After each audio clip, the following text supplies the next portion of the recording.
예언이 이렇게 실현된다라는 걸 알 수가 있는 거예요. 그리고 이제 지금은 뭐 전 세계가 내가 뭐 17, 18세 먹었을 때만 해도 전 세계 국가가 100개 국가가 안 됐었거든요. 그런데 지금 200개 국가가 넘잖아요. 그러니까 벌써 한 50년 사이에 그만큼 많이 독립들을 했다라는 뜻이고, 어떤 힘에 의하여 타 세력이 강압적으로 통치받는 것이 자꾸 없어진다. 이것은 왜 이런 현상이 나오느냐? 물질 문명의 발달과 함께 사람들이 트이면 남에게 통제받고 다스림받는 것을 벗어나게 된다 이거예요. 자유 해방받는 것을 원한다 이거예요. 자, 이제 이런 현상은 실제적으로는 복음이 모든 민족에게 증거돼서, 복음은 빛이기 때문에 말씀을 받으면 사람들이 트이는 거예요. 자꾸 트이면 종로로 타는 데서 자꾸 벗어나려고 하게 되어 있는 거예요.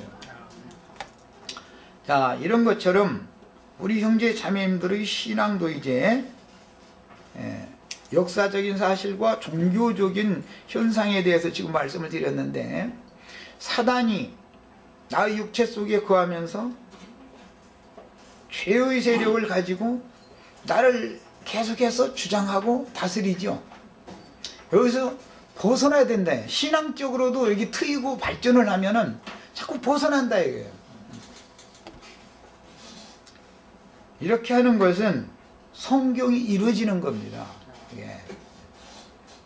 그 다음에 여러 이야기가 있지만 그 제자들이 모든 민족에게 미움을 받게 된다 그랬는데, 이것은 모든 민족에게 나가서 복음을 전하니까, 복음이라는 것을 전하면 어둠의 세력이 인간들의 세상 나라 땅의 신인 큰 용 마귀가 사람들을 다 사로잡고 있다가 복음이 전파되어지면 마귀가 잡고 있었던 모든 세간을 뺏겨야 되는 거잖아요. 그러니까 사람들이 거부하게 돼 있다. 우리나라도 처음에 뭐 지금같이 밝은 복음도 아니지만 서양 문물이 자꾸 하나님의 어떤 행정에 의해서 밀려 들어오는데, 대원군 시대에는 세국 정책을 자꾸 했죠. 아무리 닫으려고 해도 안 되는 거예요. 밀고 들어오는데 어떻게 할 거예요? 안 되죠. 아무리 닫으려고 해도. 닫으면 그 당시 세대 가운데서 뒤처지고 결국은 도태될 수밖에 없어요. 역사적인 이런 모든 사실들이 신문물, 신사고를 받아들이지 않으려고 해도 새로 일어나는 것, 더 새 것은 지난 것, 옛 것에 비해서 더 나아간 것이고 더 밝은 것이기 때문에 빛은 어둠을 반드시 이기게 돼 있는 것이다 이거예요.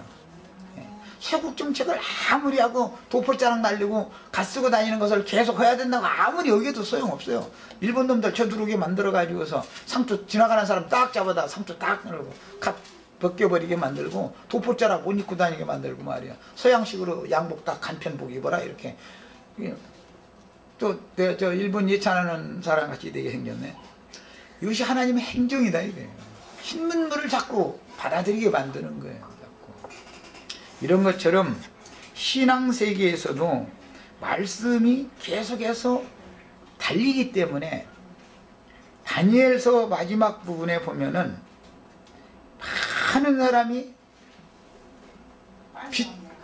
빨리 왕래하면서 빛을 받아들이게 된다는 거예요. 지금 이 시대에는 2000년 전하고는 비교도 할 수 없고 모든 것이 지금은 아이들이 그 핸드폰 이거 가지고 핸드폰 쳐다도 안 보고 이렇게 툭툭툭툭 눌러가면서 앞에 쳐다봐가면서 이러가면서 저희끼리 친구들끼리 뭐 엄마한테 이거 막 메시지 보내잖아요. 나는 뭐 그거 할 줄도 모르지만 이게 벌써 세대 차이가 이렇게 나는 거죠. 이런 시대에 살고 있는데 뭐든지 전부 옛날식으로 하려고 그러면은 뒤처질 수밖에 없다 이거예요. 인생사가 뒤처지는 것처럼 신앙도 마찬가지예요.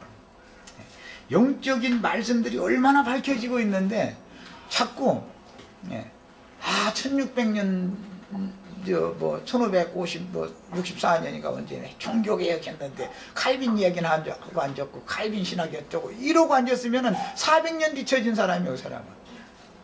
그렇죠?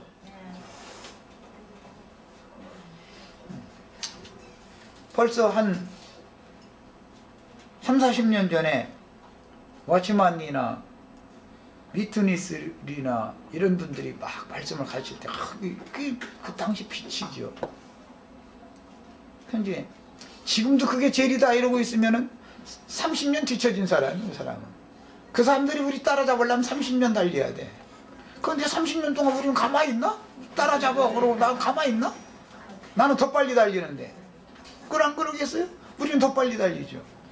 이렇게 자꾸 분열 양상으로 보지만 이게 분열이 아니고 뭔가에 붙잡힌 것에서 밝아지면 나오게 되고 벗어나서 어디로 가는 거예요? 빛이신 하나님께로 나가는 현상이다 이것이. 그렇습니다. 그런데 그것을 거부하는 사람들은 새 것을 전하는 사람들을 박해하게 돼 있다 이거예요. 지지자들은 지금 유대교의 관념과 사상에 젖어 있는 예루살렘 사람들이나 유대 사람들이나 사마리아 사람들이나 이런 사람들한테 말씀을 전하면 박해를 안 할 수가 없어요. 서양 문물이 들어오려고 그러면은 대원군이라는 사람이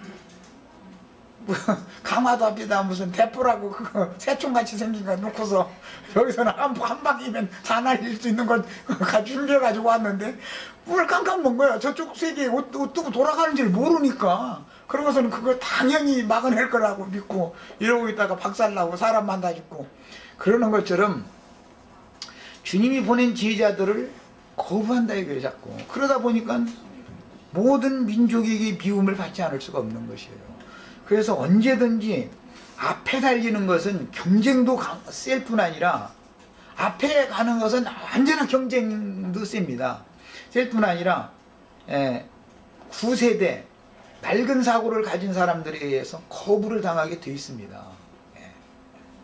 그래서 우리는 우리의 사고를 가지고 우리가 다다, 우리는 다 이르렀다 이런 사고를 가지고 만약에 하면은 우리보다 누군가가 추월할 사람이 반드시 나온다는 거.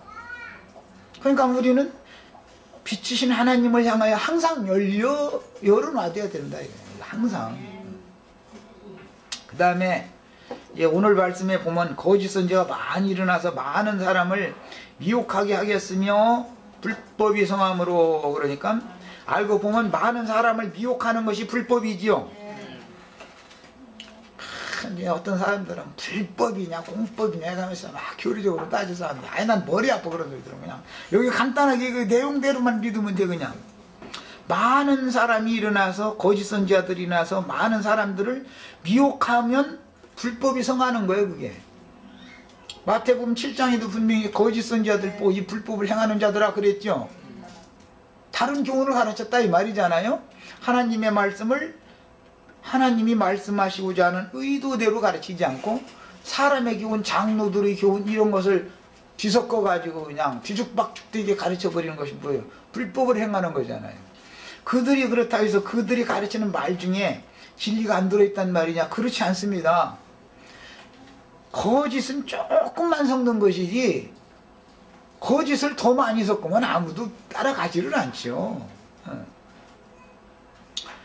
그러니까 이제 불법이 성한다라는 말은 뭐 문자대로 하자면 법 없는 세상, 무법천지 이제 그런 데 사용하는 용어로서 물질 문명이 발달할수록 물질 문명이 발달하면 세상 나라가 어둠이 점점 모든 어른들은 그래도 조금 이제 잘 받아들이지 않으니까 조금 지켜지다가 나중에 이제 시작하기는 저 아래층에서부터 이게 이제 그 어둠의 권세가 이렇게 점유해 들어가 가지고 시간이 지나면 어른들까지 다 먹어버려. 지금은 물질 문명이 발달하면서 주먹 많은 애들도 아주 뭐 이 사람의 말로 표현할 수가 없어. 어둠의 일을 하는 거야. 그냥 이 사람의 말로 표현하기가 어려워. 입에 담을 수가 없어. 그러다 보니까 이제는 어른들의 세계는 어린아이들보다 더 빨리 달려. 나중에는 이제 이런 것이 다 뭐냐, 밖으로 불법이라고 하는 건 바로 어둠이다라는 걸 알 수 있는 것이다.